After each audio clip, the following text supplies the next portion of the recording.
하나님 말씀 로마서 8장 보시겠습니다.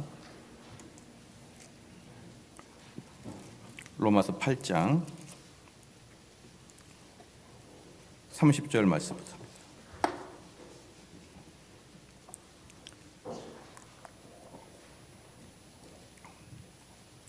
로마서 8장 30절 말씀입니다. 봉독에 올리겠습니다. 또 미리 정하신 그들을 또한 부르신 그들을 또한 의롭다 하시고 의롭다 하신 그들을 또한 영화롭게 하셨느니라. 아멘. 벨직 신앙고백서 24조 보시겠습니다.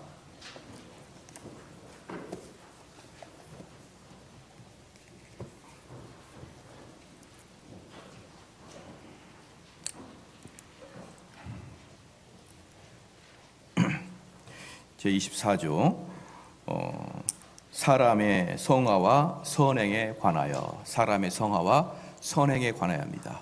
한 절씩 또박또박 읽겠습니다. 시작.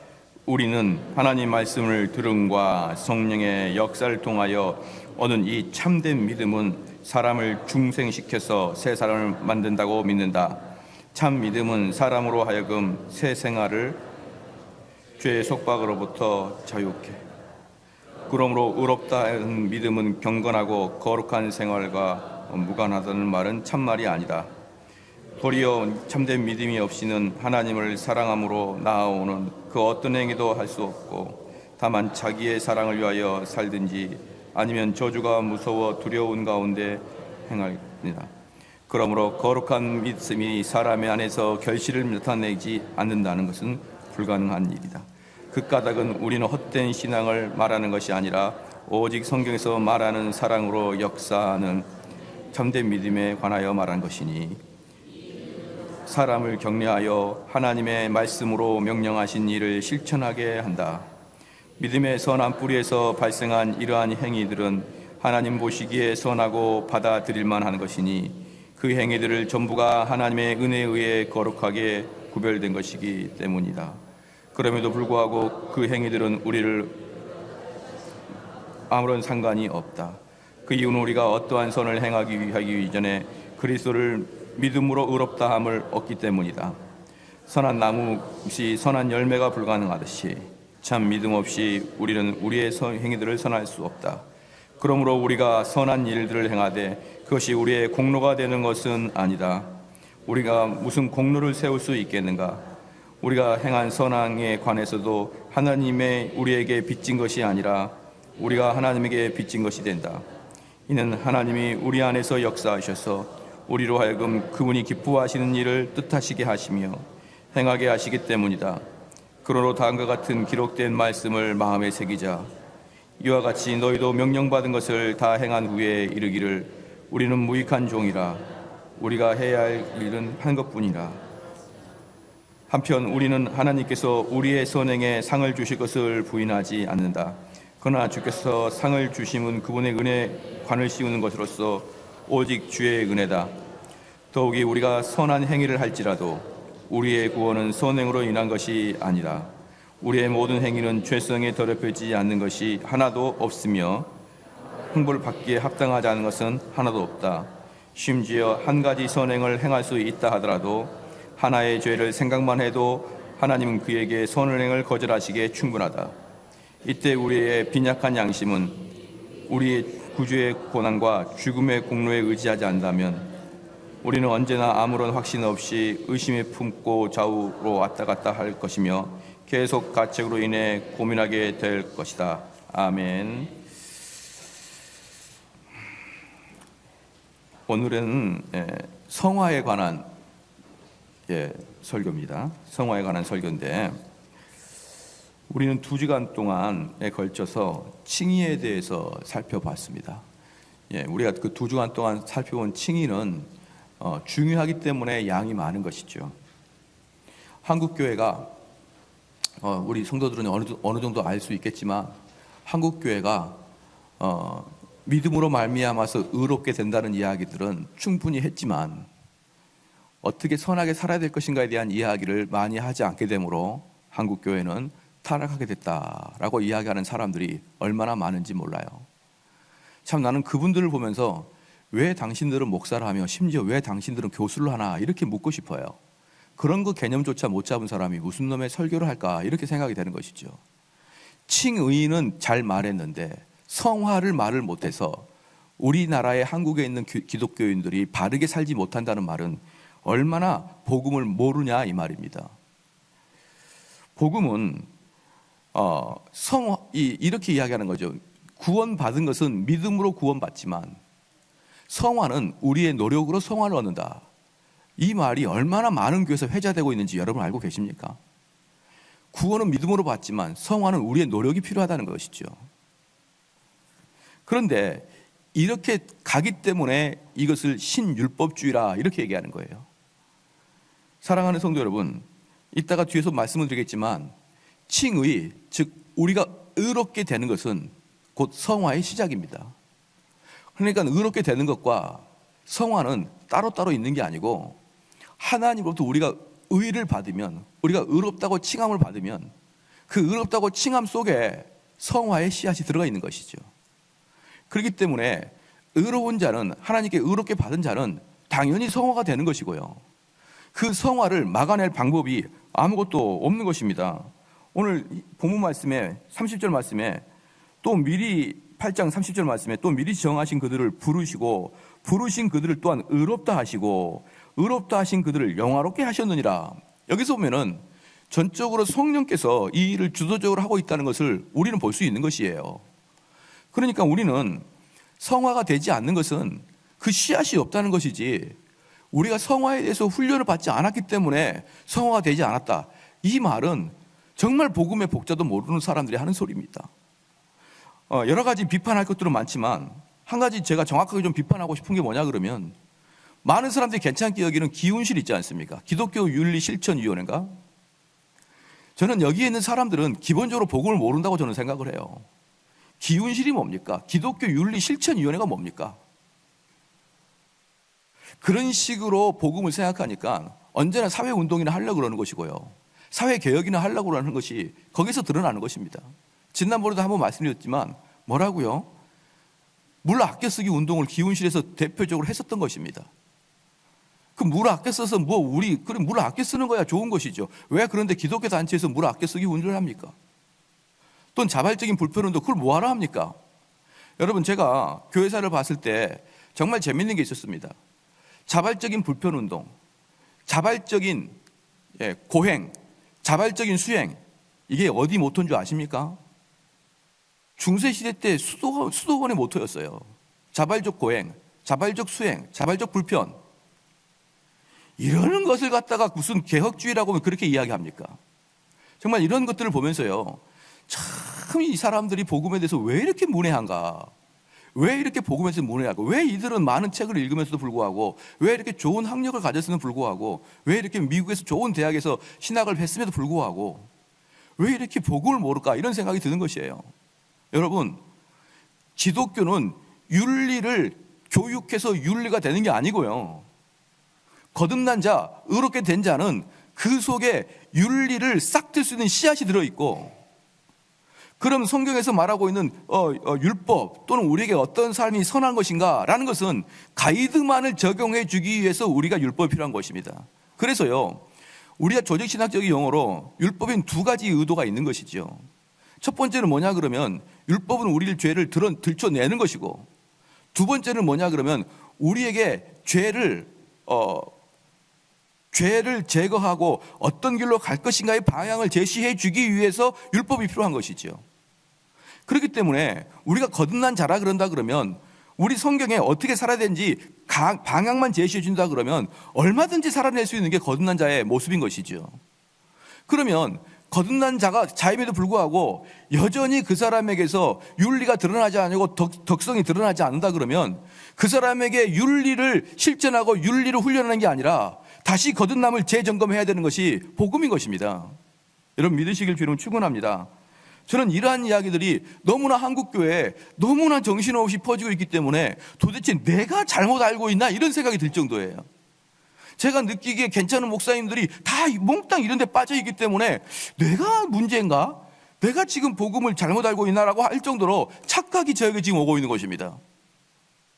그래서 아까 제가 오전 예배 때도 말씀을 드렸지만 루터가 그렇게 말했습니다. 선을 심으라. 그럼 악이 나올 것이라는 거예요. 자꾸 선한 것을 강조하십시오. 자꾸 선한 걸 강조해 보십시오. 뭐가 나옵니까? 하는 척이 나오는 겁니다. 하는 척. 또 뭡니까? 루터의 이야기를 그대로 이어받아 스펄전이 뭐라고 했냐면요, 윤리적 설교를 계속해보라.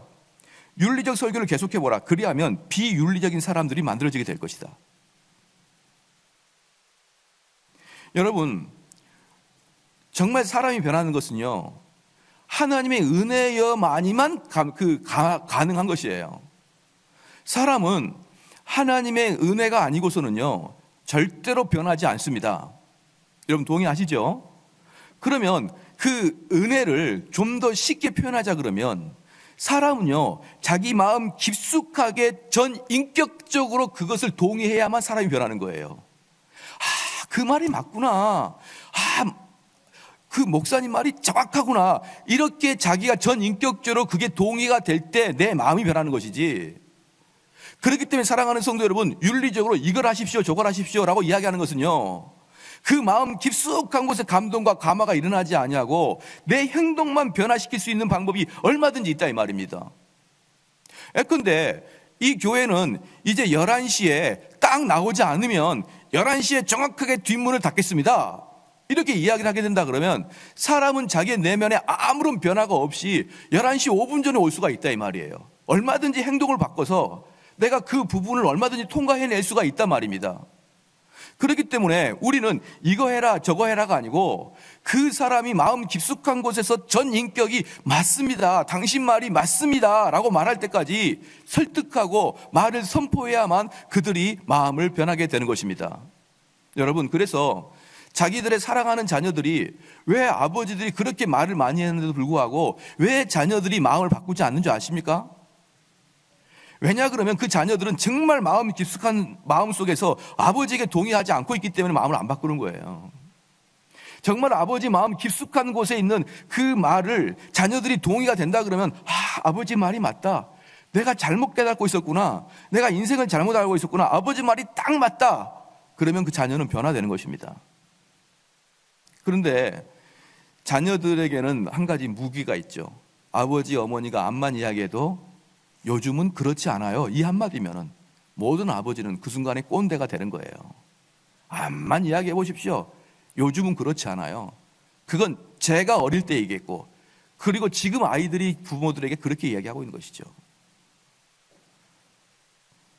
그러므로 자녀들도 사실은 그런 생각이 듭니다. 참 자녀들을 변화시키는 게 어렵죠. 어려운데, 그런데 부모들에게는 그 변화시키는 능력이 별로 없어요, 사실은.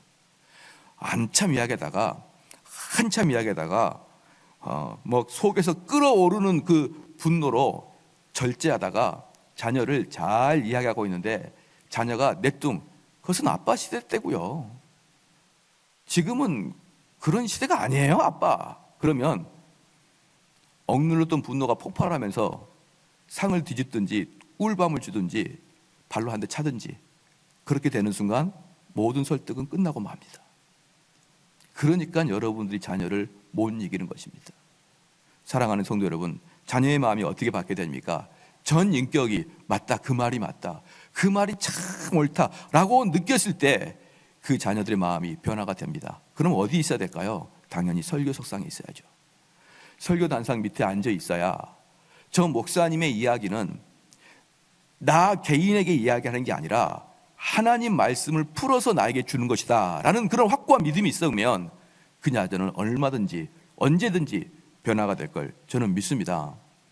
사랑하는 성도 여러분, 이것은 그런데 사람들의 마음 깊숙하게 들어가서 그 사람의 마음 전체를 변화시키는 것은 정말 어려운 설교고요, 그런 강의는 정말 찾아보기가 너무 어렵습니다. 그렇기 때문에 사람들은 대부분 이걸 쉽게 하기 위해서 어떻게 합니까? 윤리적 도덕적으로 하는 거예요. 그렇게 하지 마, 빨리 들어와, 이거 해, 이렇게 윤리적 도덕적으로 명령을 내리기 때문에 그 자녀들은, 그 밑에 있는 사람들은, 그 직원들은 속으로는 아무런 변화가 없지만 겉으로는 그렇게 하는 척하게 되므로 사람은 더욱더 악랄해지고 더 나빠진다는 것입니다. 여러분 믿으십니까?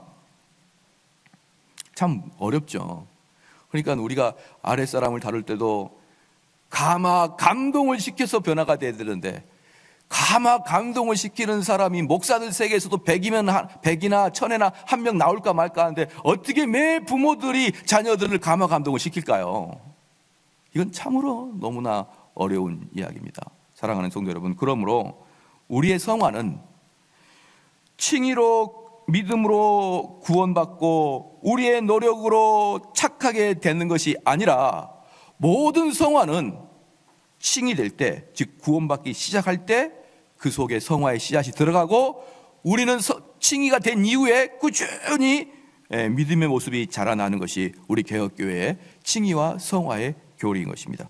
바로 오늘 이 24조가 바로 이 칭의와 성화의 연결 부분을 보여주고 있는 것입니다. 자, 봅시다.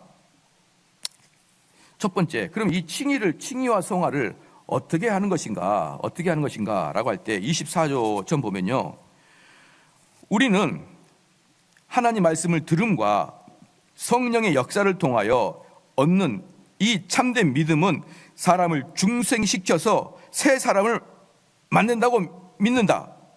그리고 새 사람을 만든 다음에는 참 믿음은 사람으로 하여금 새 생활을 하게 하며 죄의 속박으로부터 자유하게 한다. 이게 칭의와 성화의 연결선입니다. 사랑하는 성도 여러분, 이것을 중간에 잘라서 이렇게 말할 수가 있어요. 우리는 하나님 말씀을 들음과 성령의 역사를 통하여서 칭의가 되고, 그 다음에 또한 우리는 하나님 말씀을 들음과 성령의 역사로 성화가 된다, 이렇게 이야기하는 것이죠. 자, 그래서 두 가지 우리는 분명히 알 게 뭐냐면, 첫 번째, 우리가 칭의와 성화가 되기 위해서는 무엇을 해야 되느냐? 하나님 말씀을 들으면서부터 시작이 돼야 됩니다. 저는 이 부분을 자주 강조했습니다. 이 부분을 자주 강조했고요. 그리고 저는 많은 목사님들이나 사역자들이 모인 곳에서는 항상 이것을 빠지지 않고 이야기합니다. 뭐냐면, 목사의 성경 해석에 따라 성도들의 구원이 좌지우지된다는 것이죠. 이 이야기를 제가 처음에 했을 때는 사람들이 대단히 당혹스럽게 생각했습니다. 왜냐 그러면 우리는 근본적으로 칭의는 우리를 의롭게 하시고 우리를 구원하시고 우리를 거듭나게 하시는 분은 하나님이다, 이렇게 생각했지 목사다 이렇게 생각해 본 적이 단 한 번도 없었거든요. 그런데 제가 개혁주의를 쭉 공부를 해보니까 계속 신앙 고백서마다 이 이야기가 나오는 거예요. 저도 스스로 당황스러웠습니다. 아니, 목사라는 직분이 성도들의 구원을 좌우지한다고? 야, 이건 약간 신성모독적인 것 같은데, 이런 생각도 제가 초창기에 들었었어요. 그래서 제가 여러 군데에서 찾아보는 결과로, 그 결과가 뭐냐면, 칭의의 시작은 하나님 말씀을 진실되게 선포하는 곳에서 일어난다는 게 대동소이하게 다 동일하게 이야기하게 됩니다. 여러분 동의가 되십니까? 근데 이게 몇 년 전만 해도요, 우리 교회뿐만 아닙니다. 전국에 있는 교회가 목회자는 하나님 말씀만을 전할 뿐이지, 목회자가 칭의, 여러분의 거듭남에 관여된다는 것을 누가 이야기했겠습니까? 우리 한국교회에서. 그런데 목회자는 하나님 말씀을 진실되게 전함으로 그 성령의 역사를 유발할 수 있는 그런 중차대한 직분인 것을 여러분이 믿으셔야 됩니다. 이것을 믿을 때는요, 목회자는 말할 수 없는 책임감과 부담감을 가지게 되는 거예요. 하나님께서 분명히 물어볼 거거든요. 내가 너한테 맡겨놓은 삼성 제일교회 양떼들에 대해서 너가 하나님 말씀을 신실하게 전했느냐? 이것이 하나님이 저에게 심판 때 물을 것이고, 여러분들에게는 내가 정대훈 목사를 보내서 충분히 다 이야기했는데 너희는 그걸 받아들였느냐? 라고 물어볼 거예요. 그래서 우리는 하나님 말씀을 들음과 성령의 역사를 통하여 얻은 이 참된 믿음은 사람을 중생시켜서 새 사람을 만든 다음에, 그 다음에 이 참 믿음은 사람으로 하여금 새 생활을 하게 되며 죄의 속박으로부터 자유하게 된다라고 얘기했거든요. 그러므로 의롭게 하는 믿음은 경건하고 거룩한 생활과 무관하다는 말은 참말이 아니다. 사랑하는 성도 여러분, 여기에서 이게 도르트 신조가 1500년도에 쓰여진 거거든요. 1500년도 말에 쓰여졌는데 지금 현재 한국이 아닙니다. 현재 한국이 아닌 지금으로부터 약 500여 년 전에 쓰여진 이 도르트 신조, 죄송합니다. 벨직 신앙 고백서에서 뭐라고 표현하냐 그러면, 벨직 신앙에서 뭐라고 표현하냐 그러면, 이 의롭게 되는 거하고 거룩한 삶은 불가분 떨어질 수 없다는 거예요. 그러니까 이때도 이미 칭의는 믿음으로 얻고 성화는 칭의가 된 다음에 우리가 칭의가 된 걸 확인하고 착하고 선하게 살려고 노력한다는 그런 이론이 이때도 있었다 이 말이에요. 그러니까 이때도 믿음으로는 구원을 되는데 이 땅을 살아가는 것은 믿음으로 살아가는 게 아니라 우리의 순종과 우리의 노력을 통해서 살아간다는 이론이 있었기 때문에 이 당시에도 여러분 이 이야기가 있었던 것입니다. 그래서 이런 이야기는 단지 20세기, 21세기에 한국 교회에서만 그렇게 잘못 가르쳐진 게 아니라 칭의와 성화의 교리가 있는 곳마다 이 오류의 가르침은 항상 있었다는 것입니다. 그러므로 이것을 어떻게 생각하냐면요, 봐봅시다. 이 개혁교회는요, 구원을 우리의 전 인생을 다 구원의 과정으로 봅니다. 구원의 과정을 보는데 구원의 시작 단계를 칭의로 봐요. 시작 단계를 칭의로 보고 칭의가 된 구원을 얻는 자들이 일평생 살아가는 것을 성화라고 하고 그 전체를 갖다가 뭐라 하냐면 구원이라고 합니다. 그래서 구원은 단지 칭의만을 이야기하는 게 아니라 우리 전 삶의 영역에서 구원을 말하기 때문에 사랑하는 성도 여러분, 만약에 여러분께서 칭의를 받았다고 하나 성화의 삶을 살지 않으면요, 그 사람은 구원받았다고 하지 않습니다. 여러분 조심할 게 뭐냐 그러면요, 만약에 내가 신앙생활을 하는 지 얼마 되지 않았어요.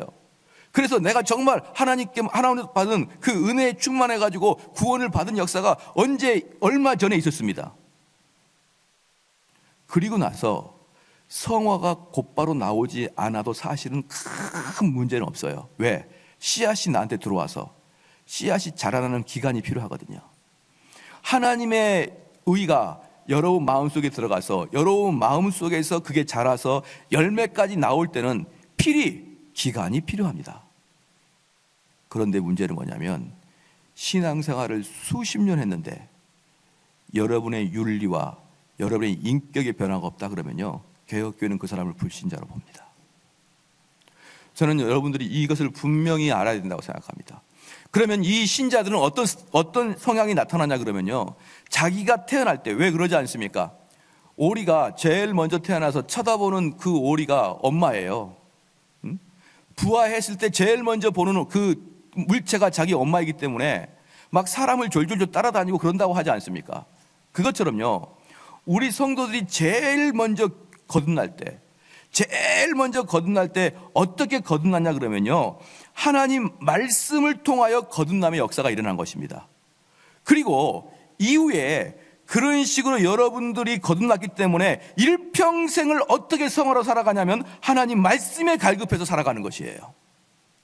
그러니까 이게 재밌는 게 뭐냐 그러면 우리 개혁교회에서 성화는 다른 사람에게 선한 일을 하고 선대하고 이것은 아주 후반적인 문제고, 제일 여러분들이 성화의 과정에서 제일 강하게 드러나는 게 뭐냐면 하나님 말씀을 묵상하는데 그 하나님 말씀이 여러분의 죄를 억제시키고 절제시키는 관점으로 성경을 본다 이 말입니다. 할렐루야. 왜? 이 방식으로 거듭났으니까. 내가 하나님 말씀으로 거듭났으니까. 그러면 또 하나, 우리는 하나님 말씀을 들으면서 성령의 역사가 일어났지 않습니까? 그럼 이 사람은 하고자 하는 일이 뭡니까? 시작. 하나님 말씀을 듣고자 하는 열망이 싹 튼다 이 말이에요. 그러니까 성화되는 사람, 성화되는 과정이 뭐냐 그러면 첫 번째 드러나는 과정이 뭐냐 그러면 하나님 말씀이 그렇게 달고 끌송이와 같고, 그리고 내가 거듭난 방식대로 하나님 말씀을 읽고 싶고, 내가 거듭난 방식대로 하나님 말씀을 듣고 싶은 거예요. 여러분, 이게 일평생을 거쳐서 이 일이 진행된단 말입니다. 그런데 하나님 말씀 읽기를 사모하지도 않고, 예? 정말 저는 두려운 사람이 뭐냐 그러면 설교할 때마다 다른 생각하고, 설교할 때마다 좌버리고 이런저런 이유로 설교 자리에 빠져버리고 이렇게 여러분 일생을 살아가는 자들은요, 자기 자신이 지금 얼마나 위태로운 지옥의 문 앞에 있는지를 깨닫지 못하는 자들이에요. 깨닫지 못한 자들입니다. 그래서 성교도들은 이렇게 얘기했어요. 그렇게 교회에서 신앙생활 오래 했어도 그 머리에 하나님 말씀이 가득 담겨 있지 않냐는, 그래서 겉으로 술렁술렁 교회 다니는 사람들한테 성교도는 뭐라고 한 줄 아십니까? 당신의 얼굴 보면은 지옥이 보인다 그랬어요. 지옥이 보인다.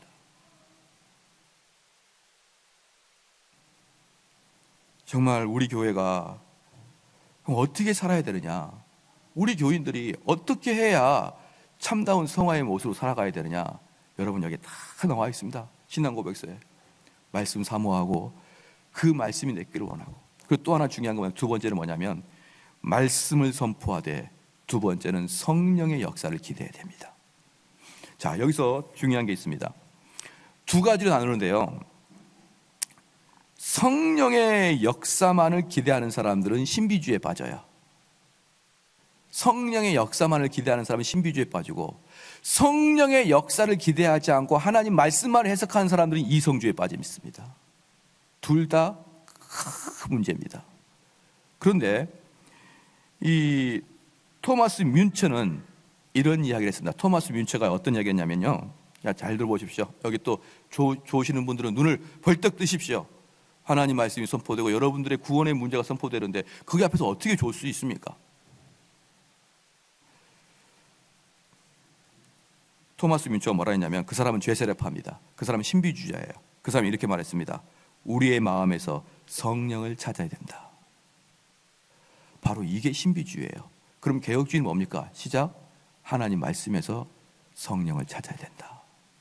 그래서 자, 여기 왜 제가 주목을 시켰냐면, 좀 나이가 드신 분들은 항상 이 함정에 빠져요. 나이가 좀 드신 분들은 잘 들으십시오. 우리 개혁교회는 성령의 역사를 간접적 성령의 역사로 봐요. 어떻게? 하나님 말씀을 들을 때 내 마음에 감동을 주시는 분이 성령님이세요. 근데 신비주의는 성령의 역사를 직접적 역사로 봅니다. 어떻게? 내가 하나님 말씀을 가지고 있지 않더라도 내가 지나갈 때, 내가 기도할 때 하나님이 직접 나에게 역사하신다는 거예요. 자, 이게 바로 신비주의자들, 토마스 뮌체, 보편적으로 잘못된 신앙입니다. 그런데 대부분의 한국교회 나이 좀 드신 분들은 어떻게 신앙생활 합니까? 하나님이 나에게 지금 역사한다. 하나님이 나에게 지금 기름 부으신다. 하나님이 나에게 지금 뜨겁게 해주신다. 사랑하는 성도 여러분, 이러한 것들이 개혁교회가 아닙니다. 개혁교회는 하나님 말씀을 전할 때 그 말씀에서 여러분이 뜨거워지기를 원하는 것이 개혁교회예요. 할렐루야. 그럼 신비주의는 뭐라고 하겠습니까? 허구한 날 그 뜨거움을 찾기 위해서 기도원에 갔다가 무슨 신비를 찾았다가 무슨 방언을 찾았다가 무슨 나에게 신내림을 찾았다가 직접적인 하나님께서 나에게 개입하기를 원해서 여기저기 기도원 따라다니고 여기저기 신유 은사, 여기저기 통변의 은사, 이것 찾아다니면서 여러분 시간 다 보냅니다.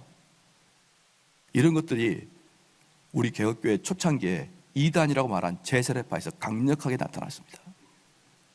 지금도 우리 교회에 다니면서 아직도 그런 사람이 있어요. 목사님, 정말 하나님께서 말씀하시지 않을까요? 어떤 분은 저한테 그렇게 이야기하더라고요. 정말 하나님이 사랑하면 우리에게 따라 이리 오너라라고 내 귀에다가 대고 말하지 않을까요? 내 마음에 말하지 않을까요? 여러분, 제가 강력하게 말씀드리는데 그 마음 자체를 잘라내버리십시오. 하나님은 여러분이 직접 그렇게 말하지 않습니다. 하나님은 여러분에게 말씀 해석할 때 그 말씀의 뜨거워짐으로 여러분이 변화될 때 성령이 역사한다는 것이 우리 개혁교회에서 말하고 있는 합법적인 성령의 역사입니다. 믿으십니까? 예.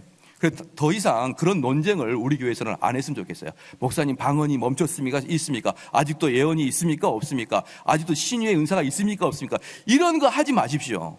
이런 거 우리 개혁교회에서는 아무 관심도 없고요. 그런 것은 개혁교회에서 논의하는 게 아닙니다. 그런 건 저기 은사주의 교회나 순복음교회 가서 논의하는 것이죠. 그래서 다시 한번 제가 읽어보겠습니다. 우리는 하나님 말씀을 들음과 성령의 역사를 통하여 얻는 이 참된 믿음은 사람을 중생시켜서 새 사람을 만들게 되고, 참 믿음은 사람으로 하여금 새 생활을 하게 하며 죄의 속박으로부터 자유하게 합니다. 그러므로 의롭게 하는 믿음은 경건하고 거룩한 생활과 무관하다는 말은 참말이 아니고 도리어 참된 믿음이 없이는 하나님을 사랑함으로 나아오는 그 어떤 행위도 할 수 없습니다. 그러면 그 사람은 어떻게 삽니까? 자기를 사랑하든지 아니면 저주가 무서워서 두려움 속에 빠지든지. 자기를 사랑하든지 저주가 무서워서 두려움 속에 빠지든지. 요즘에 보면은 방탄소년단들이 인기가 들어요. 방탄소년단이라고 인기예요. 방탄소년단이 옛날에 유엔에서 연설할 때 보니까 너 자신을 사랑하라는 것이죠. 너 자신을 사랑하라. 여러분 자신 사랑 안 해도 얼만큼 사랑해요. 그런 말 안 해도. 너무나 사랑해서 사랑 못하게 하는 게 너무 힘듭니다. 우리 교회는 그렇게 말합니다. 네 자신을 미워하라. 할렐루야. 얼마나 반대말입니까? 방탄소년단은 그래서 그 방탄소년단이 왜 이렇게 인기가 있는가 보니까 그 가사가 너무 건전하대요. 일반적인 그 미국이나 이런 팝 가수들은 가사 자체가 대단히 불순하답니다. 그런데 BTS 방탄소년단의 가사는 상당히 건전하다는 거예요. 그럼 건전한 내용이 뭐냐? 네 자신을 사랑하고 네 자신을 아껴라 이거죠. 근데 그건 반기독교적입니다. 기독교적인 뭡니까? 네 자신을 미워하고 너 자신을 부인하고 너 자신을 혐오스럽게 여기지 않는 이상 너는 그리스도를 따라갈 수가 없다는 것입니다. 그래서 많은 사람들은 자기 자신을 사랑하든지 아니면 저주가 무서워 두려움 속에 살아갈 뿐입니다. 그러므로 거룩한 믿음이 사람의 앞에서 결실을 나타내지 않는 것은 불가능합니다. 밑줄 그어 보십시오. 거룩한 믿음이 있는 사람들은 거룩한 행위가 일어나지 않는 것은 불가능하다는 것이죠. 그 까닭은 우리는 헛된 신앙을 말하는 것이 아니라 오직 성경에서 말하는 사랑으로 역사하는 참된 믿음에 관하여 말하는 것이니, 이 믿음은 사람을 격려하여 하나님의 말씀으로 명령하신 일들을 실천하게 하는 것입니다. 그러면 어떻게 되느냐? 이렇게 되는 겁니다. 사랑하는 성도 여러분, 우리는 객관적인 하나님 말씀을 전하는 것이에요. 그렇죠? 하나님과 예수 그리스도는 객관성입니다. 왜? 성경이 이미 기록되어 있으니까. 그래서 우리는 이 객관적인 하나님과 예수 그리스도를 설교자가 그대로 선포하면은 성령께서 그 말씀을 가지고 여러분 마음속에 주관적으로 뜨겁게 만드는 것입니다. 저 말이 맞구나. 저 말이 참으로 맞구나. 그럼 사람이 어떻게 변하냐면 방금 읽었던데 사랑으로 역사하고 참된 믿음에 관해 말하는 것이니, 이 믿음을 사람을 격려하고 그 다음에 시작, 하나님의 말씀으로 명령하신 일들을 실천하게 한다는 것입니다. 그러니까 지금 여기까지가 전부 다 뭡니까? 말씀과 성령에 뒤범벅되어 있는 상태예요. 말씀과 성령이 뒤범벅되어 있는 상태에서 결국은 마지막에 성령께서 하신 일이 뭐냐 그러면 그 말씀을 가지고 결국 성도들이 그 말씀을 실천해낼 수 있도록 그 마음을 설득하고 그 마음에 부드러운 마음을 주시고 그 마음에 결단함을 주시더라 이 말입니다. 할렐루야. 그 다음에 계속 읽겠습니다. 믿음의 선한 뿌리에서 발생하는 이러한 행위들은 하나님 보시기에 선하고 받을 만한 것이니 그 행위들을 전부가 하나님의 은혜에 의해 거룩하게 구별된 것이기 때문입니다. 이게 뭡니까? 거듭난 자의 모든 행위들은 구별된 상태에서 하는 행위이기 때문에 그 선한 행위를 하나님이 그때부터 받기 시작하더라 이 말이에요. 구별되지 않는 자들의 선한 행위는 아무런 의미도 없지만 거룩함을 받고 구별된 자의 행위들은 왜? 구별되어 있으니까. 뭐로부터? 죄로부터 구별되어 있으니까 그들의 행위는 모두 하나님이 받으신다 이 말입니다. 자, 그럼에도 불구하고 그 행위들을 우리를 의롭다 하심에 아무런 상관이 없습니다. 우리가 그렇게 선한 일을 할지라도 그 행위들은 우리를 의롭게 하는 것과는 아무 관계가 없다는 것이죠. 그 이유는 우리가 어떠한 선한 행위를 하기 이전에 그리스도를 믿음으로 의롭다함을 얻기 때문입니다. 지금 우리 뭡니까? 먼저 의롭다함을 얻고 나서 선한 행위를 한다는 것이죠. 선한 나무 없이 선한 열매가 불가능하듯 참 믿음 없이는 우리의 행위들은 선할 수 없습니다. 그러므로 우리가 선한 일을 행하되 그것이 우리의 공로가 되는 것은 아니고, 우리가 무슨 공로를 세울 수가 있겠는가? 우리가 행한 선행에 관해서도 하나님이 우리에게 빚진 것이 아니라 우리가 하나님께 빚진 것입니다. 여러분 한번 봐봅시다.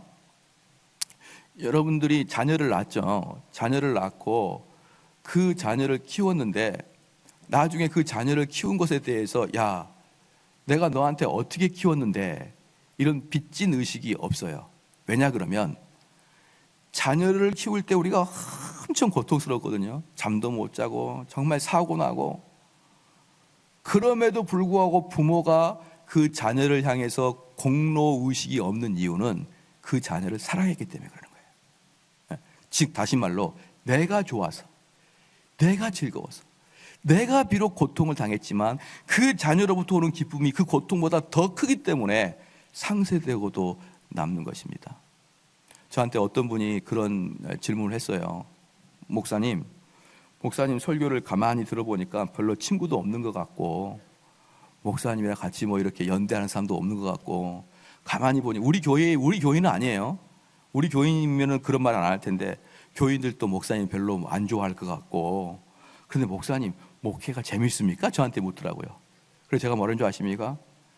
고통과는 비교할 수 없는 즐거움이 있습니다. 이 목회, 이 설교하는 것, 교인들을 양육하는 것, 어려움이 있죠.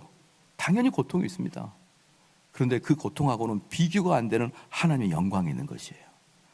그렇기 때문에 제가 이 설교를 준비하려고 불철주야 연구하고 잠자지 않고 성경 뒤지고 주석 뒤지고 이것저것 다 뒤져가지고 한 편의 성경을 만드는 것은, 저는 이것이 여러분에게 자랑거리가 아니며 공로가 아닌 것입니다. 왜? 즐거움을 했으니까. 저는 어젯밤에 여러분을 만날 것 생각하고 밤새도록 앉아서 이 책 저 책을 뒤지면서 얼마나 큰 기쁨과 희열 속에 쌓여있는지 몰라요. 야, 내가 이거 준비 안 했으면 무슨 재미로 살까라고 할 정도로 기쁜 마음속으로 여러분 성경을 준비하고 설교를 준비했습니다. 그렇기 때문에 저의 이 모든 사역들은 공로가 아니고 기쁨인 것을 여러분 아시기를 주로 축원합니다. 마찬가지예요. 여러분들이 이 땅 살아갈 때 선한 일을 하죠. 어떤 좋은 일을 하죠. 왜 좋은 일하고 선한 일을 합니까?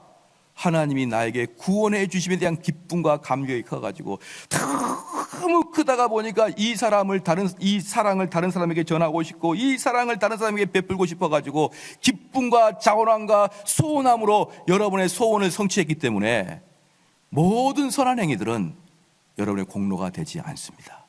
그래서 그 예를 들면서 누가복음 17장에 나오는데, 이 이야기가 어떤 내용이냐 그러면, 종이 하루 종일 바깥에서 일을 하다가 이제 저녁마당에 집에 들어왔는데 주인이 뭐라 그러냐면, 종아 수고했다 이런 말이 아니라 가서 밥 차려와, 이렇게 얘기한 것이죠. 그럼 그 종이 그렇게 해가지고, 아니 내가 하루 종일 고생한 거에 대해서 하나도 알아주지 않고 우리 주인이 나보고 쉬라고 말하기 전에 나고 밥을 차려 오라니 기분 나빠라고 말할 수 없는 게 종인 것처럼, 그 종은 열심히 일하는 게 종의 직무고, 그렇죠? 한 번쯤 칭찬해 주는 것은 은혜인 것입니다. 사랑하는 성도 여러분, 그러므로 우리가 하나님의 백성 되고 의롭게 된 자들은 하나님의 선한 일을 열심히 하는 것이 우리의 일이고, 한 번쯤 지나가다가 김 집사님 열심히 하시네요, 그거 한 번 받는 것은 하나님의 큰 은혜예요. 큰 은혜. 우리는 그리스도의 종이기 때문에 그리스도께서 명령하시는 것은 우리는 기쁘나 슬프나 그냥 그 일을 하는 것입니다. 여러분 믿으십니까? 때로는 가끔 그런 분들이 계셔요. 알아주지도 않고, 정말 나는 이렇게 하는데 저 김 집사는 하지도 않고, 참 내가 이거 뭘 하냐 이러면서 봉사를 하다가 시험에 드는 사람이 있는데, 그러지 않습니다. 여러분이, 우리가 주의 일을 하는 것은 즐겁고 기쁜 마음으로 하는 거예요. 그 다음에 그래서 누가복음 17장 10절에 이렇게 말하는 것입니다. 이와 같이 너희도 명령받은 것을 다 행한 후에 이르기를 우리는 무익한 종이라 우리가 하여야 일 일을 한 것뿐이니라. 할렐루야. 한편 우리는 하나님께서 우리의 선행에 상을 주실 것을 부인하지 않습니다. 그럼에도 불구하고 여러분, 그럼에도 불구하고 우리가 이렇게 열심히 일할 때는 하나님이 우리에게 상을 준다는 것에 대해서 우리는 오픈되어 있습니다. 근데 이것은 뭐냐 그러면, 내가 선을 행한 다음에 구원을 이루는 상은 안 오지만, 내가 하나님의 선을 행하면은 그 선에 대한 대가가 내가 이 땅에서든지 저 세상에서든지 온다는 것입니다. 예를 들어서 그런 거죠. 내가 주님의 말씀을 열심히 섬겼더니, 열심히 섬기고 순종했더니, 그래서 교회 생활도 열심히 하고 예배도 열심히 드리고 수련회도 열심히 다니고 또 뭐 3월 1일 날 등반대회도 열심히 가고, 그랬더니 아, 글쎄, 술 먹으러 갈 일이 없어지네요. 술 먹으러 갈 일이 없으니까 몸이 건강해집니다. 또 술 먹으러 갈 일이 없으니까 돈도 아껴지는 거예요. 부자가 되는 겁니다. 여러분, 이런 것들이 왜 행복이 아닐까요? 만약에 여러분들께서 정말 이 교회에서 하고 있는 프로그램대로 아침에 새벽 예배 나오고 수요예배 나오고 모든 걸 다 나온다면요, 아마 여러분 건강이 아주 좋아질걸요. 어떤 분은 새벽 예배 나와가지고 아침형 새벽형 인간이 돼가지고 더 발전할 수 있는 것이고요. 그래서 어떤 사람들은 그렇게 술 먹고 담배 피고 그러지 않았더니 죄 짓는 곳에 가지 않게 되므로 가정이 행복해질 것이고요. 여러분, 이것들이 왜 작은 겁니까? 어떤 분들은 그래서 몸이 건강하니까 열심히 봉사하고 열심히 하다 보니까 뭐 맨날 교회면 들었다 놨다 뭐 봉사도 하니까 근육도 생기다가 오래 장수한 거예요. 이런 것들이 왜 작은 축복인가요? 다 상금이죠. 그렇죠.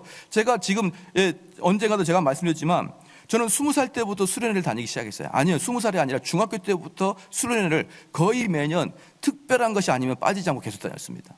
왜냐하면 우리 때는 수련회만이 우리에게 유일한 낙이었거든요. 수련회를 못 가는 게 하는 것이 엄청난 큰 우리에게 충격인데, 그래서 중학교 때부터 시작해가지고 중1 때부터 시작해가지고 제가 지금까지 매년마다 수련회를 빠진 적이 단 한 번도 없었어요.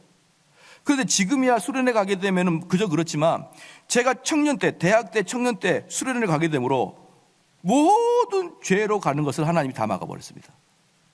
왜? 그때 우리 대학생들 전부 다 뭐 했습니까? 335 텐트 치고 다 동해안으로 자 떠나자 그러면서 다 동해안 가셨어요. 동해 바다로 막 다 갔단 말이에요. 기타 치고 맥주 마시고 막 해가지고 옆에 있는 아가씨들 3명 오셨나 봐요 막 이러면서 이렇게 다 했단 말이에요. 오셨네요. 뭐 저희가 텐트 좀 도와드릴까요? 여러분, 그거 우리 때 엄청 많이 했거든요. 근데 그 모든 것들을 수련회가 다 막아줬습니다. 그 모든 것들이 가보질 않았어요. 가보질. 예. 왜 그런 것들이 여러분 작다고 생각합니까? 저는 그것들이 결코 작은 상이 아니라고 봐요. 그때는 죄를 짓는 것이 기쁨이지만 시간이 지나고 보면 어때요? 그 죄 때문에 사람이 어깨이고 뭉개이고 어떻게 그것 때문에 잘못하다가 인생이 망가지고 그러지 않습니까? 그때 많은 청년들 거기 가지고 335 싸움도 하고 뭐 술 먹고 뭐 장난이 아니었어요. 그러나 저는 놀랍게도 왜 그러냐면은 그런데 안 가면 일단 부모님한테 혼나고 심지어는 두들겨 맞기도 하고 이러니까 그냥 간 거예요. 이 수련회 청년 때 나도 한번 동해안 가고 싶죠. 나도 한번 비치 가고 싶죠. 그래서 야, 수련회 끝나고 가자. 그럼 수련회 끝나면 8월 15일이에요. 아무데도 못 갔습니다. 아무데도. 근데 지금 돌이켜보면 이러한 작은 것들도 나를 지금까지 지탱해주는 이거였구나라고 보이는 것이죠. 할렐루야. 여러분들이 하나님의 말씀을 이렇게 충성되게 따라갈 때 이 세상에서 우리에게 하나님이 상금을 준다는 것에 대해서 우리는 오케이, 나는 그렇게 믿습니다. 내가 하나님 말씀을 그대로 믿으면 내 삶에, 내 가정에, 내 건강에, 내 명성에, 내 재정에 모두 하나님이 상금을 줄 것을 우리는 믿습니다. 그래서 한편 우리는 하나님께서 우리의 선행에 상을 주실 것을 부인하지 않습니다. 그러나 주께서 상을 주심은 그분의 은혜에 관을 씌우는 것으로서 오직 주의 은혜입니다. 그러나 혹시라도 그렇게 함에도 불구하고 이런 살아생전에 상이 오지 않아도 아무 상관이 없는 거예요. 왜? 상을 주는 것은 하나님의 은혜인 것이지 우리가 열심히 한 것에 대한 대가와 공로가 아니거든요. 더욱이 우리가 선한 행위를 할지라도 우리의 구원은 선행으로 인한 것이 아니라 우리의 모든 행위는 죄성에 더럽혀지지 않는 것이 하나도 없으며 형벌을 받기에 합당하지 아니하는 것도 하나도 없습니다. 심지어 우리가 한 가지 선행을 행할 수 있다 하더라도 하나의 죄를 생각만 해도 하나님은 그에게 선행을 거절하기에 충분합니다. 무슨 말입니까? 아무리 선행을 99가지를 해도 딱 한 가지 범죄를 저질렀는데 그 범죄는 실제로 범죄한 게 아니라 생각만으로 범죄를 했어도 하나님은 그것을 죄로 여긴다 이 말입니다. 그렇기 때문에 우리는 모든 사람은 죄에 갇힐 수밖에 없는 것이죠. 이때 우리는 우리의 빈약한 양심이 우리 구주의 고난과 죽음의 공로에 의지하지 않으면 우리는 언제나 아무런 확신 없이 의심을 품고 좌우로 왔다 갔다 할 것이며 계속 가책으로 인해 고민하게 될 것입니다. 이 부분이 제가 오늘 11시 예배 때 설교를 하려다가 시간이 없어가지고 그만 멈췄는데요. 여기 마지막으로 하고 마칠게요. 만약에 여러분들이 또 이렇게 할 수 있어요. 만약에 또 이것이 방법입니다. 정말 내가 구원받았나? 이렇게 고민하다가, 그럼 목사님 말씀하시길 뭐라고 했냐면, 내 몸에서 선한 행위가 나올 때, 내 몸에서 성화되는 모습이 나올 때, 그러면 그것이 구원에 대한 증표다, 이렇게 이야기하잖아요. 그럼 신속하게 어떻게 나오냐 그러면, 구원의 근거를 여러분의 행위에 딱 둡니다. 그러니까 이게요, 보통 어려운 게 아니에요. 이 마귀는 하나님의 진리 여기저기에다 함정을 빠뜨렸는데, 계속 우리의 칭의는 성화의 시작이고, 칭의 안에는 성화의 씨앗이 있다. 그렇기 때문에 칭의된 사람들은 계속 성화의 삶을 살아가야 된다. 만약에 성화의 삶을 살아가지 아니하면 우리는 칭의까지도 의심해야 된다. 이 말을 딱 하자마자 어떻게 변하냐면, 이제 구원의 확신을 내 행동에 둡니다. 그러면 여러분들은요, 죽을 때까지 불안해 삽니다. 죽을 때까지. 왜? 어저께 화를 냈거든.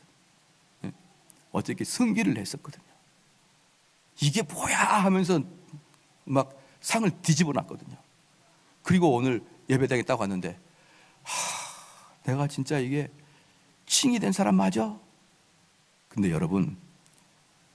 여러분들이 구원받는 것은요, 여러분들의 행위를 통해서 검증받는 게 아니고, 무엇을 통해 검증받냐 그러면, 예수 그리스도께서 이루신 그 공로 있잖아요. 공로를 내가 믿음으로 덥석 받을 때 그게 구원이에요.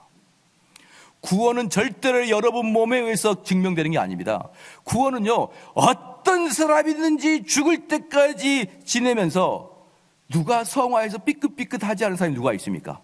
그렇게 화나지 않을 때는, 그렇게 궁핍하지 않을 때는 그렇게 그럭저럭 성화의 삶을 살아가다가도 극단적인 순간에 내가 성화에 와르르 무너질 때가 얼마나 많습니까?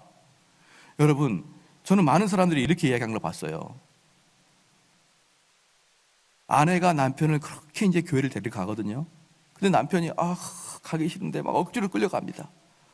억지로 끌려가는데, 아내가 이 남편이 교회 안 나오면 어떡하 싶어가지고 그냥 남편이 화가 나도 막 알았어 내가 다시 할게, 내가 뭐 좀 조정할게, 이렇게 막 아내가 남편을 이렇게 얼르고 막 꼬시고 막 그럽니다. 그러다가 도저히 못 자고 한번 빵 터뜨리잖아요. 그럼 그 남편이 뭐라고 하죠? 이게 믿는 자 모습이냐? 이래요. 네 이럴까봐 내가 교회 안 가. 여러분, 이런 말 어디 한두 번 들어봅니까? 내 배우자가 교회 안 다닌 사람들이, 나 때문에 억지로 교회 오는 사람들이 이 말 얼마든지 하지 않습니까? 그럴 때 여러분 말씀해야 됩니다.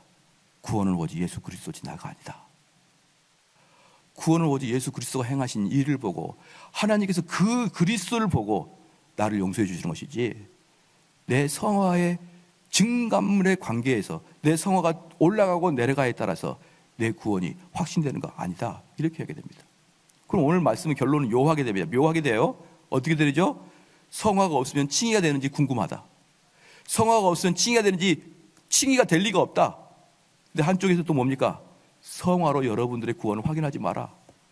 여러분 구원은 오직 예수 그리스도 공로다. 이 밸런스, 이 조합, 이 균형, 이게 믿음입니다. 할렐루야. 이쪽에 치우치지도 말고, 이쪽에 치우치지도 말고, 이 균형. 그래서 여러분의 삶에서 계속적으로 깨끗해짐을 추구하고 있는 모습이 있느냐 항상 확인하고, 그럼에도 불구하고 내가 예수 그리스도의 공로를 내 것으로 받기를 간절히 소원하고 있고, 그것을 내 것으로 확신하고 있는 그 믿음이 있느냐, 여러분 이것에 따라서 칭의와 성화가 갈린다는 것을 믿으시길 주로 축원합니다. 기도하시겠습니다.